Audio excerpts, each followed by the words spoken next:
சிறு வயதில் பேரறிஞர் அண்ணாவுக்கும் தலைவர் கலைஞருக்கும் எப்படி நாடகத்தின் மீது பற்று வந்ததோ அதேபோல் தளபதி மு.க.ஸ்டாலின் அவர்களுக்கும் நாடகத்தின் மீது ஆர்வம் அதிகம்.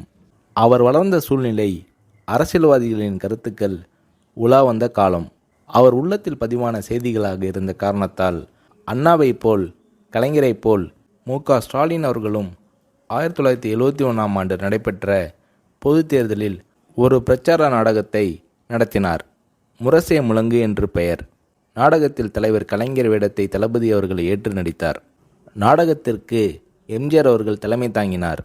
நாடகத்தை இறுதி வரை தரையில் அமர்ந்து பார்த்துவிட்டு தளபதி மு.க.ஸ்டாலின் அவர்களை வெகுவாக பாராட்டினார் எம்ஜிஆர்.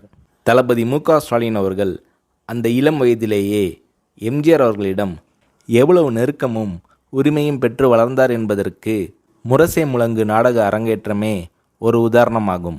அது மட்டுமல்ல, எம்ஜிஆர் அவர்கள் படம் வெளியாகும்போது முதல் காட்சியிலேயே எம்ஜிஆர் அவர்களின் திரைப்படத்தை தியேட்டரில் மு.க.ஸ்டாலின் அவர்கள் பார்த்து விடுவார்.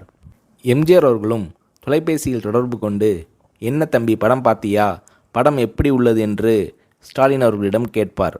மு.க.ஸ்டாலின் அவர்களும் தான் ரசித்த காட்சிகளை சொல்வார். அத்தகைய பாசமும் பண்பும் கொண்டு பழகினார் தளபதி மு.க.ஸ்டாலின் அவர்கள். எம்ஜிஆர் அவர்களின் நல்ல ரசிகராக இருந்தார்.